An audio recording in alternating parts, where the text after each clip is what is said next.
Welcome to the Deep Dive.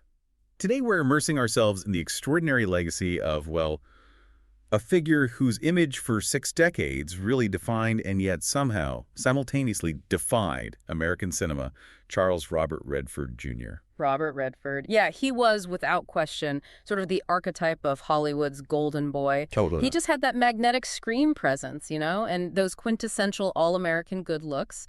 It made him the biggest box office draw of the 1970s. For a lot of people, he was star power. Absolutely.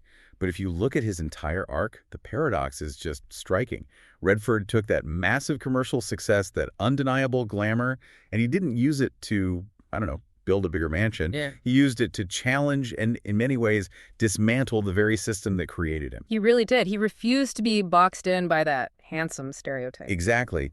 And instead, he channeled that fame, that wealth, into political action, environmental advocacy, and maybe most enduringly, the world's largest independent film movement. And that tension, the reluctant superstar versus the deeply committed artist and activist, that's really the engine of his life's work. Our deep dive today, it pulls from a pretty comprehensive overview of his 6-decade career right up to his passing in 2025. We're focused on dissecting that exact duality.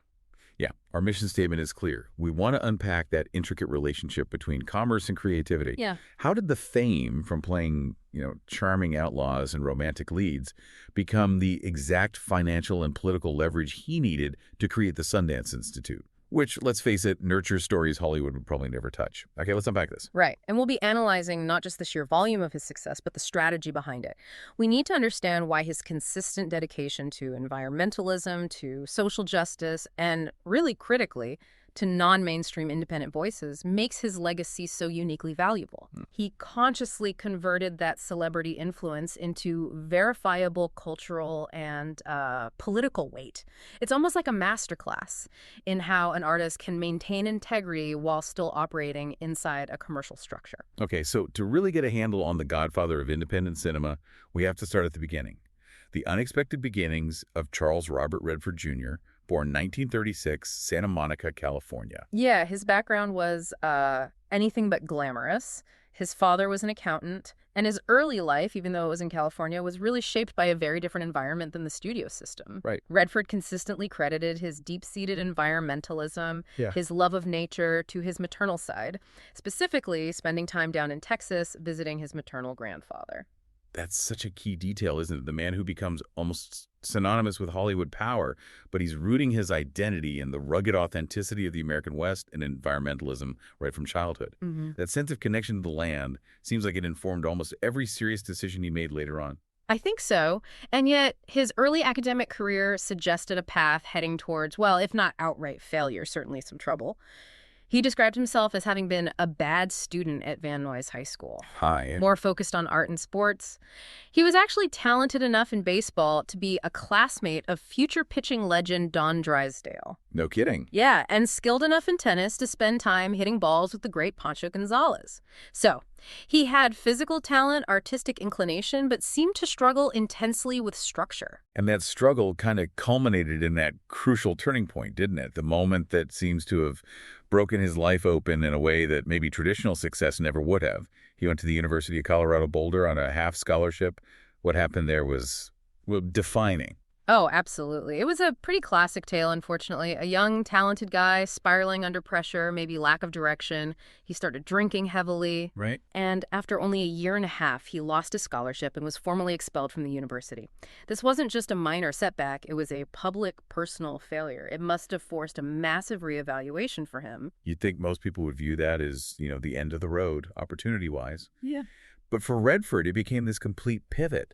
He turned his back on traditional American education, structure, and essentially just escaped to Europe. Precisely. His travels through France, Spain, Italy, that's what ignited his initial, most passionate pursuit, painting. Painting, right. When he came back to the States, he studied painting at the Pratt Institute in Brooklyn. And this is important to note.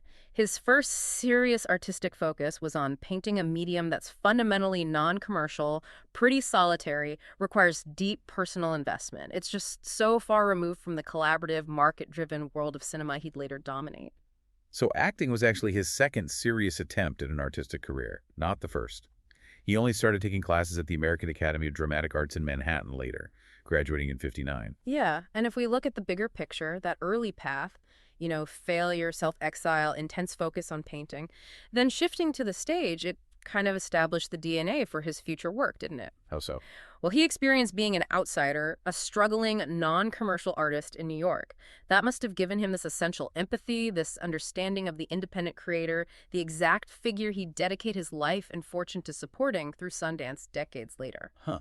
That makes sense. The very thing Hollywood eventually embraced as image was built on a foundation of, well, early failure and these really unconventional artistic pursuits. Once he committed to acting in New York, the momentum seemed almost immediate. He started building his career right there on the stage and also in that burgeoning medium of dramatic television. Yeah, his Broadway debut was in 1959, a show called Tall Story. But his real breakthrough, the big one, came in '63. Neil Simon's hugely successful romantic comedy, Barefoot in the Park. Ah, yes. Classic. That was a career-defining role for him on stage, playing that buttoned-up, kind of stuffy, newlywed husband. The play ran for years, secured his financial footing, definitely his visibility. And while he was becoming known on Broadway, he was just relentlessly working in television, too. Which, in the late 50s, early 60s, that was the real proving ground for dramatic actors. Mm-hmm. We're talking guest spots on those anthology series that required intense, focused work for just one episode. He was a serious dramatic actor in this period, definitely not just a handsome face. He appeared in these critically acclaimed programs like Alfred Hitchcock Presents, the original Twilight Zone, Wow. and the Western classic Maverick. This constant work led to formal recognition pretty early on. In 1962, he actually earned an Emmy nomination for Best Supporting Actor. Really? For what? For his powerful role in a teleplay called The Voice of Charlie Pont. That Emmy nomination, it often gets overlooked, doesn't it? Especially in light of his later movie fame. But it signifies that the industry saw him early on as a serious dramatic talent, capable of deep, intense work, long before he had all that box office success. Absolutely. Then his move into feature films began, well, gradually. After a brief, uncredited role in the film version of Tall Story, he landed inside Daisy Clover in 1965. Okay. And that role was significant because he played a bisexual movie star, a surprisingly complex, non-traditional part for the time, and it immediately won him a Golden Globe for Best New Star. So he was signaling a willingness to take risks right from the start. He quickly followed that up with This Property's Condemned in 1966, where he reunited with Natalie Wood. That film, directed by Sidney Pollack, was a much bigger commercial success. And 1966 gave us another really key pairing, too. Yes, his first major big-screen collaboration with Jane Fonda. That was in Arthur Penn's The Chase. It's a remarkable cast, actually. It also holds the distinction of being the only time Redford ever starred opposite Marlon Brando. Yo, Brandon and Redford. Yeah. So the 1960s, they weren't just about his rising fame. They were about Redford actively seeking out difficult, respected co-stars and serious, dramatic directors like Pollack and Penn. He was clearly building his artistic credibility even as he was gaining that commercial visibility. Okay, part two. This is where that tension we talked about just explodes. By 1967, the film version of Barefoot in the Park, co-starring Jane Fonda again, it solidifies his image for the masses. He had definitely arrived as a major, gorgeous leading man. And that is precisely when the alarm bells started ringing for him, personally. Right. He recognized instantly that his success was potentially a trap. The source material really highlights his concern about being defined by the, quote, blonde male stereotype image. It's kind of hard to imagine, especially today, turning down the biggest opportunities in Hollywood. Yeah. But that's exactly what Redford did to try and maintain control over his image. Yeah. He famously refused roles in these canonical films like Who's Afraid of Virginia Woolf and The Graduate. Yeah. Why such immediate, almost aggressive resistance? Well, it seems he was keenly aware that accepting those roles would lock him into a type, the charming but maybe shallow romantic lead. He sought texture, complexity, a kind of sardonic edge. He wanted roles that suggested intelligence and maybe some moral ambiguity, not just smooth romance. This resistance, it really shows his ingrained preference for that outsider perspective, doesn't it? It echoes his expulsion, his initial pursuit of serious art back in New York. That strategy paid off spectacularly, didn't it? With the defining partnership of his career. Butch Cassidy and the Sundance Kid in 1969, opposite Paul Newman. Butch Cassidy was like the perfect solution to his dilemma. It made him a global, bankable star, absolutely. But the character, the Sundance Kid, he wasn't the traditional hero. Yeah. He was the quieter one, more unpredictable, the sardonic partner to Newman's charisma. This role cemented his image as the intelligent, reliable, sometimes sardonic good guy. It let him capitalize on his looks while kind of subverting the typical leading man narrative. And what stands out about this period is the sheer breadth of his work. I mean, Butch Cassidy was this massive commercial hit, but the very next year, he received his BAFTA for Best Actor. And it wasn't just for Butch Cassidy. It was for a collection of roles that year that included Downhill Racer and Tell Them Willie Boy Is Here. That's a crucial distinction. Downhill Racer was particularly important because Redford served as the executive producer on that as well. Ah, It was a gritty, character-driven story about an ambitious steer. So by simultaneously acting in the blockbuster and producing smaller, less traditional films, he was already using his commercial appeal to buy himself creative independence. Even at the height of his rise, he was laying the groundwork to finance the kind of challenging material he clearly valued. okay, so the early 1970s. This marks the transformation from just being a star to becoming a real cinematic powerhouse. Starting in 1973, Redford enters this 4-year stretch of just unprecedented commercial dominance. And that gave him the leverage he needed to pursue his political interests on screen. Oh, this period established him as the undisputed king of the box office. 1973 delivered 2 colossal hits. First, The Way We Were with Barbra Streisand. Right. That was the 5th highest grossing film of the year, and it blended romance with some pretty sharp political tension. And then, of course, The Sting, Mm. his reunion with Paul Newman. That film was just a cultural phenomenon. Huge. It secured him his only Academy Award nomination for Best Actor. And adjusted for inflation, it's still one of the top 20 highest-grossing movies of all time. It was a global masterpiece. But the absolute peak of his commercial leverage came in 1974. The statistic is just staggering.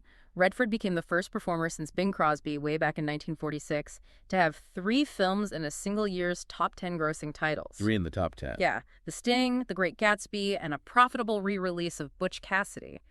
This financial muscle meant he was basically Hollywood's most important asset. And it's a position he leveraged, well, pretty ruthlessly for his more serious political projects. He was voted Hollywood's top box office star 3 years running, 74 through 76. Yeah.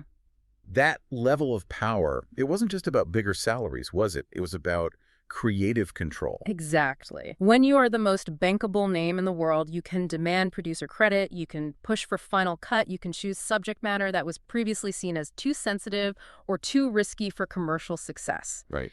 And this power was immediately channeled into a series of political thrillers that really defined that post-Watergate era. We're talking about films like 3 Days of the Condor in 75 and the seminal All the President's Men in 76. Let's focus on All the President's Men for a second. This was more than just a performance for him, right? It felt like a deeply committed act of political advocacy, but using the machinery of Hollywood itself. He played Bob Woodward, but critically, he was the executive producer. His involvement as executive producer was absolutely the key. Redford used his clout to make sure the film maintained journalistic integrity, that it didn't sanitize the raw details of the Watergate scandal. The film clearly reflected his own off-screen political concerns, his interests in systemic corruption. And the fact that this movie about investigative journalism was a massive box office success and earned 8 Oscar nominations, including Best Picture. That's a testament to Redford's ability to sell serious, challenging material to a mass audience. He somehow made integrity commercially viable. Yeah, if he hadn't achieved that unparalleled financial dominance in the years just before, with The Sting and The Way We Were, he likely wouldn't have had the power to shepherd a project as politically sensitive as All the President's Men through the studio system. The money was the weapon. It absolutely was. The late 70s saw him maintain this balance pretty carefully. He was filming serious political commentary, but simultaneously returning to the American West, the source of his personal values. In 1976, he published his book, The Outlaw Trail, A Journey Through Time. Right, I remember that. He detailed his personal adventure, traveling the West by horse and foot, trying to see it as the historical outlaws did. That constant return to nature, the anti-establishment themes, it just shows that the commercial success never really divorced him from his roots. He finished the decade by reuniting with Jane Fonda for The Electric Horseman in 1979. Another top 10 hit, playing an aging rodeo star, a character that perfectly embodies his interest in, the fading independence of the American individual. Okay, the moment Redford decided to move behind the camera, that signaled such a profound commitment, didn't it? to using his star power for artistic depth rather than just, personal profit. The 1980s launched his second great career as a director. The scale of that pivot really cannot be overstated. His directorial debut, Ordinary People in 1980, was not some light romance or an action film. No. It was a complex, emotionally devastating family drama, focusing on grief, mental illness, communication breakdown within this upper-middle-class family. What was significant about his directorial style in Ordinary People? It felt so radically different from those sleek commercial projects he'd starred in. He adopted this style, emphasizing naturalism, quiet intensity. He avoided flashy camera work. His use of long takes, natural light, it sort of forced the audience to live inside the discomfort and the emotional complexity of the characters. Critics immediately praised his precision in handling that nuanced psychological material. Yeah. This profound shift from glamorous action star to meticulous, empathetic director of a nuanced drama, it just demonstrated his commitment to storytelling depth. And the industry recognized it immediately. Ordinary People won 4 Academy Awards, including Best Picture and, crucially, Best Director for Redford himself. This was his first Oscar win, and it came for leading behind the camera, not being in front of it. That win provided definitive validation, proof that his interest in filmmaking was authentic, deep-seated. It cemented his reputation as a serious filmmaker, completely separate from his movie star persona. And this artistic credibility was something he continued to build on, even as he occasionally returned to massive acting roles. Speaking of acting roles, he starred in what was arguably his most successful collaboration with Sidney Pollack. Out of Africa in 1985, opposite Meryl Streep. That film was just a global phenomenon. Oh, Out of Africa was a colossal hit, won 7 Academy Awards, including Best Picture. It proved he could still deliver massive commercial viability as an actor when he chose to. But he seemed to use that success as a springboard to direct more challenging projects. Yeah, we see that dedication to serious, socially conscious themes in his later directing credits. The Milagro Beanfield War in 1988, for instance, that focused on a small New Mexico community fighting against big developers over water, writes a theme straight out of his environmental activism playbook. His directorial work consistently engaged with those themes: community survival, challenging corruption. He followed that up with A River Runs Through It in 1992, which was visually stunning and really launched Brad Pitt's career. Right. But the masterpiece of his later directorial work, at least in terms of complexity and social critique, was arguably Quiz Show in 1994. Quiz Show. That explored the rigging of television quiz shows back in the 1950s. Yeah. It was such a sharp, focused critique of how quickly American ethics and integrity could be corrupted by celebrity and corporate pressure. Critics hailed it as his best film since Ordinary People. It demonstrated his uncanny ability to take real-life ethical failures, whether it was journalistic corruption in the 70s or television corruption in the 50s, and turn them into critically and often commercially viable cinema. He wasn't just making movies, he was making films that had what he called cultural weight, using mass media to discuss deep societal flaws. Okay, now we come to the part of his legacy that fundamentally changes the map of American cinema. Okay. The creation of the Sundance Institute and Film Festival. Ron Howard called this his artistic game-changer moment. Yeah, and the origins are fascinating because they tie directly back to his first massive commercial successes. Redford used the proceeds from Butch Cassidy and the Sundance Kid and Downhill Racer, the films that made him a star, to buy a failing ski area up in Utah called Timp Haven. And he renamed it Sundance, right? After his iconic character, he and his first wife, Lola Van Wagenen, they established their home there way back in 1963. The name itself is the ultimate synergy of commerce and art. It really is. The commercial triumph was immediately rooted in this place dedicated to nature and later to independent artistic vision.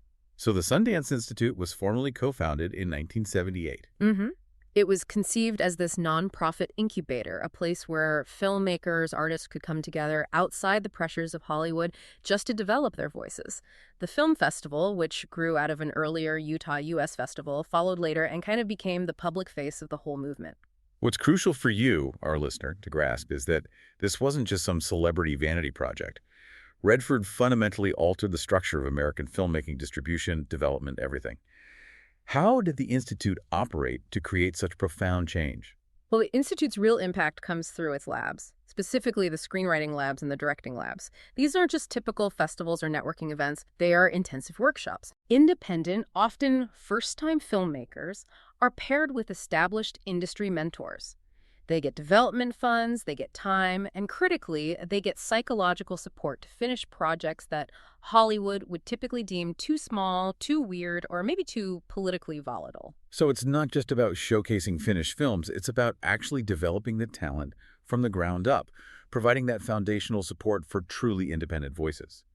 Can we trace the success of some of the most influential contemporary filmmakers back to these early labs? Oh, absolutely. Yeah. Sundance became the primary launchpad for an entire generation that reshaped cinema in the 90s and beyond.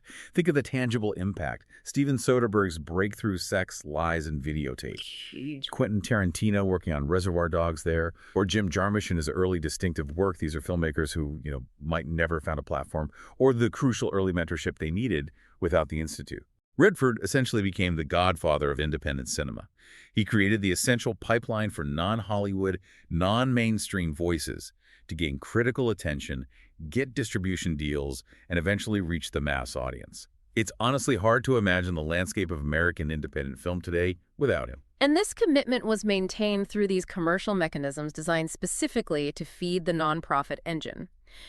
Redford utilized his capital, his branding, to build the whole Sundance empire. The Sundance catalog, which sells home goods and apparel inspired by his aesthetic. Right, I've seen those. And the Sundance Channel, which premiered in 1996, focused purely on independent cinema.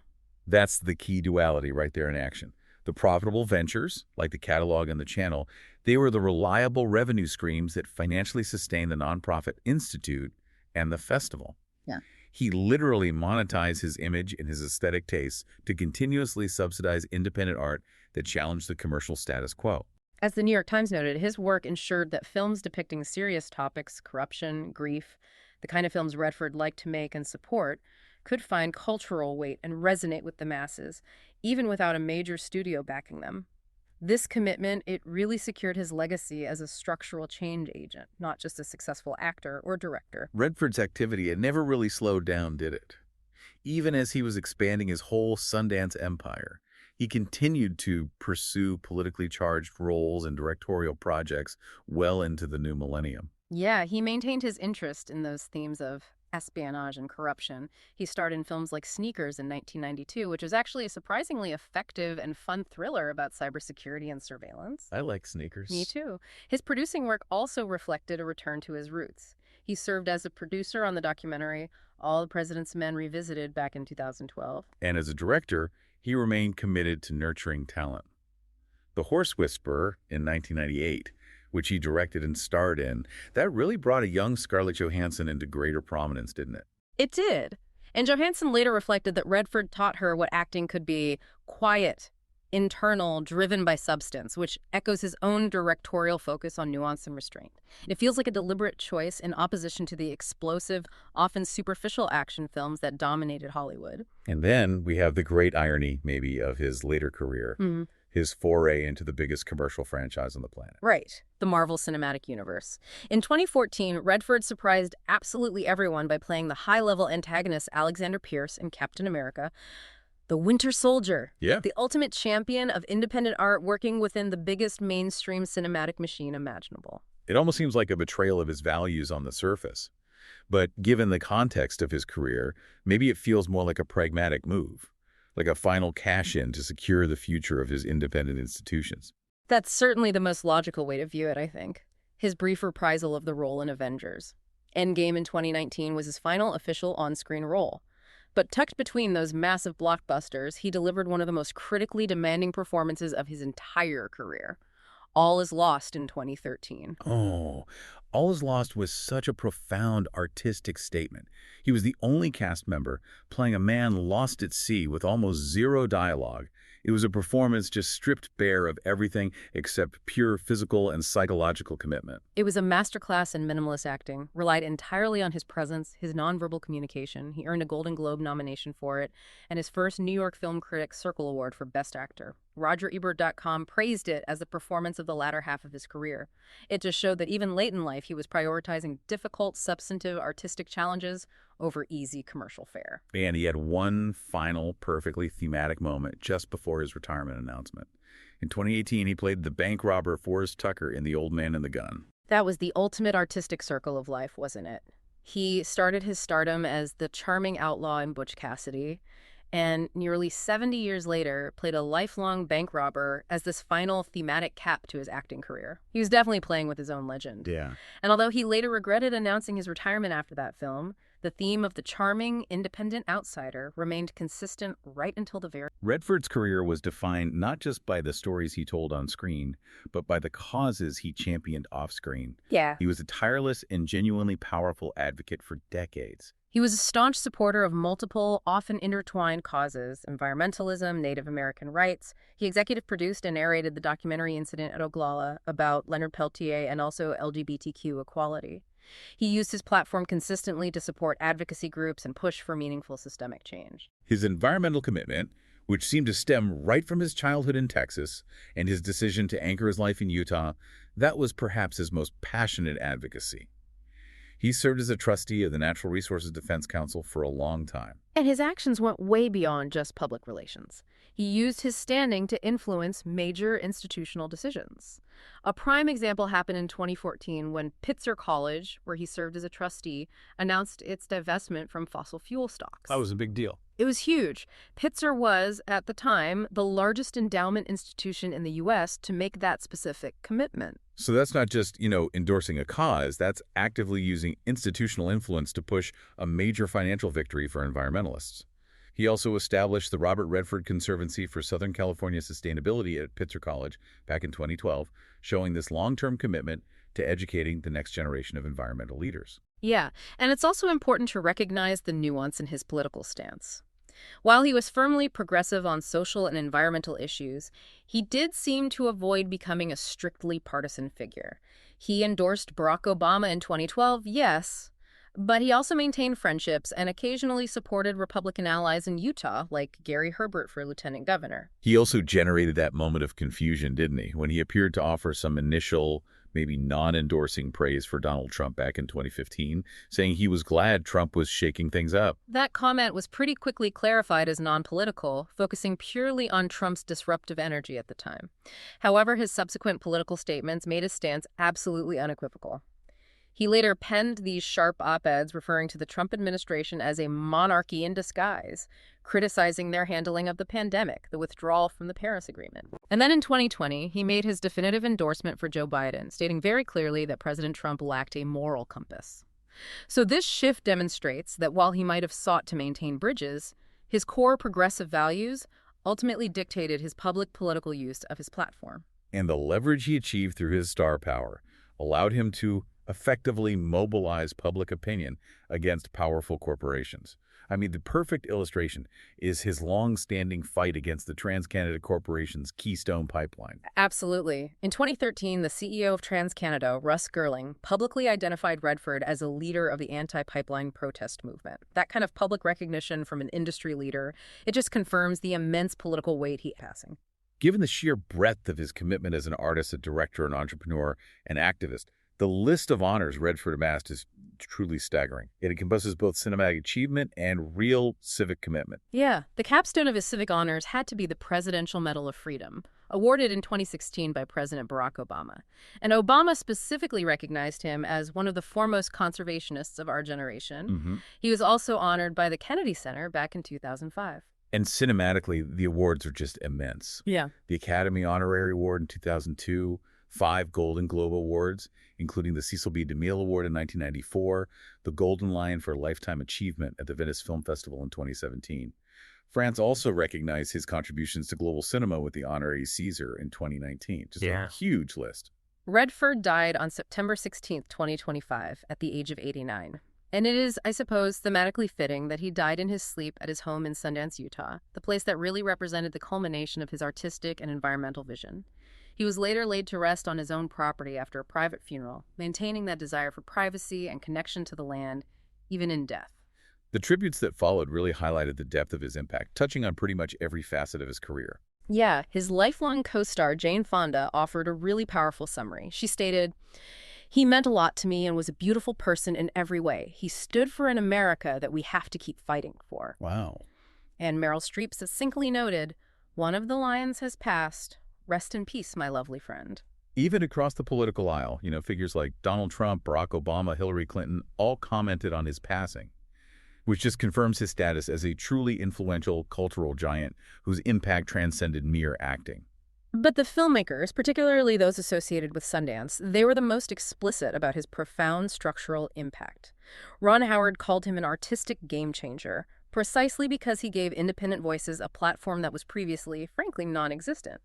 Redford's legacy, therefore, it seems rooted not just in his own brilliance, but in the brilliance he actively enabled. So, looking back across Redford's long and incredibly dynamic career, the synthesis of his impact really is defined by that continuous tension we discussed at the start, that constant interplay between massive commercial viability and rigorous artistic substance. He was born Charles Robert Redford Jr., the golden boy of Hollywood. Yeah. Yet he continuously fought that image, actively seeking out risky material, whether it was the dark family trauma of ordinary people or the stripped-down survival of all is lost.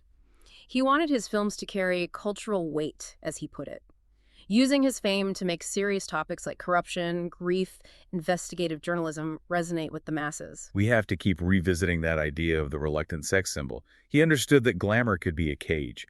In that candid 1974 interview, he just outright rejected the image, saying, "I never thought of myself as a glamorous guy."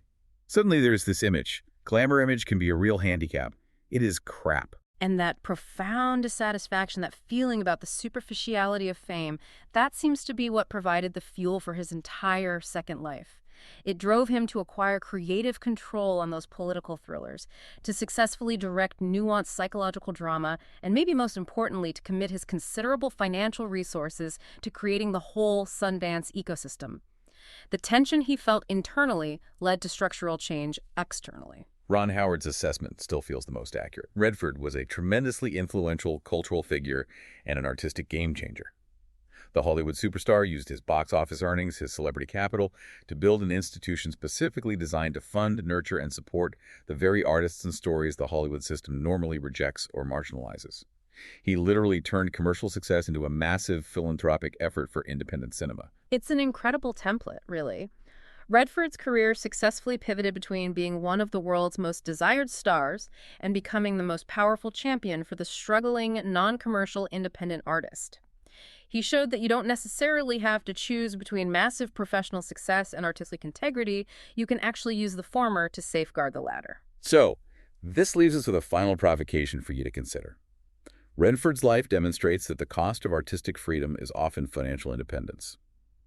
For contemporary creators today, whether you're a filmmaker, a writer, an activist, what can be learned from Robert Redford's specific ability to monetize massive global commercial success, everything from playing a villain in a comic book film to selling outdoor apparel, only to then invest those profits entirely into alternative, challenging, and essential voices?